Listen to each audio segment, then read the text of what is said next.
In this lecture, we're talking about some important C# formatting principles, just to give you a bit more of an understanding of what we're doing in our code. Let's hop into our mover script. The first thing I want to point out is comments. You might know about comments and seen them before. Basically, these are ways for us to write notes that the engine or the code is going to ignore. Unity has put a note in here about what start is and about what update is. That's a comment. I could make my own comment. So // is the convention. And then anything we write after this, anything we write, if I can spell, is a comment.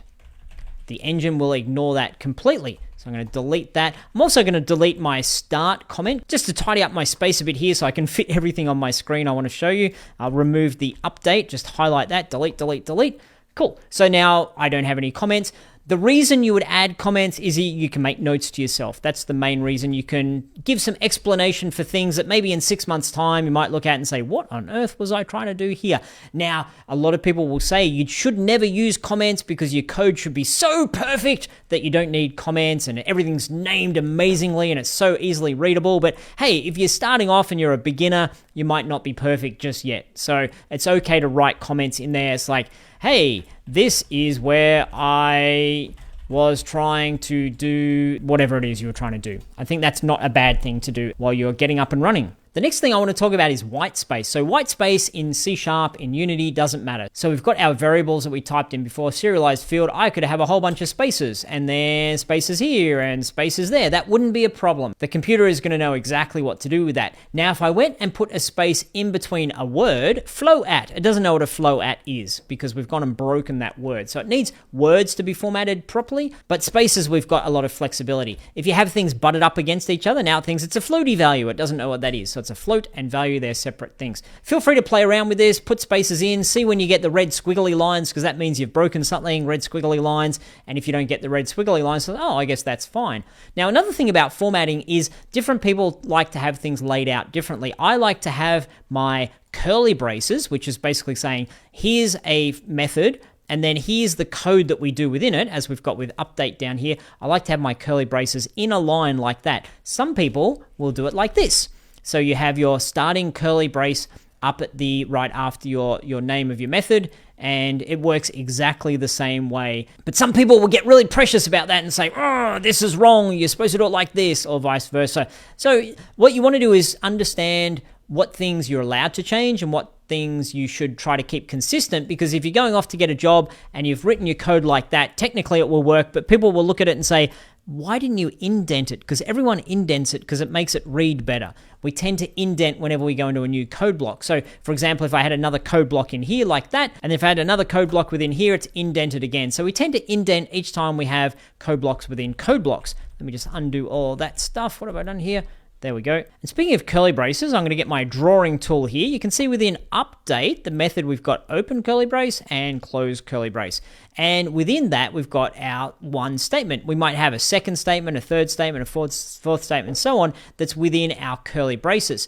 And that is saying, when we call update, do all these things that happen between these two curly braces. When we get to the end, so when we get to our second curly brace, then stop doing it. Go on to the next particular part of our code. That's what we see with start. Start, okay, open and close. There might be a statement in here where we need to do something, and then when it's done, when we get to this second curly brace, it's like, cool, now I'm done with start. There's nothing more to be done with start here. You can see the other set of curly braces we've got are at the very top and at the very bottom. And these relate to our class, which is called mover. So we've got a class, and that class is called mover, and that's basically all of the stuff we're doing in our script belongs to this mover class. That's important because when we're in other classes, or in other words, other scripts that we've made, it might be shooter as a script that we've made, or it might be explosion as a script that we've made. They'll be their very own classes, and those classes have things that they do and things that they don't do. So we'll get into classes a little bit more later on, but I just wanted to highlight that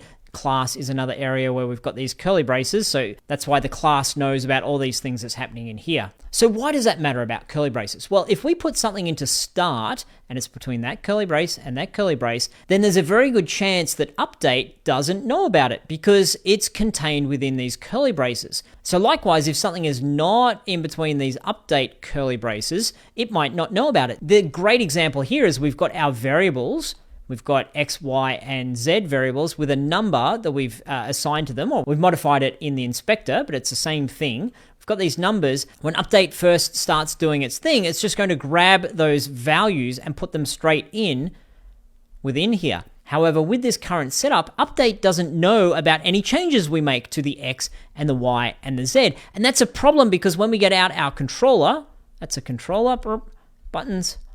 When we get our controller and we hit to the left or we hit to the right, we need update to know about it because we want to change how we move our character. And so that's a little bit of an introduction to the fact that we need to pay attention to the fact that some things know about some things.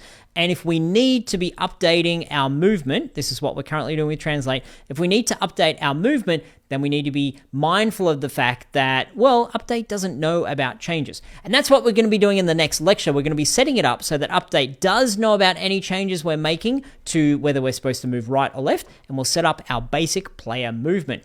So this has just been a quick introduction into C# formatting to give you a little bit of extra intel, and we'll put some of these things into practice in the next lecture. Okay, see you then.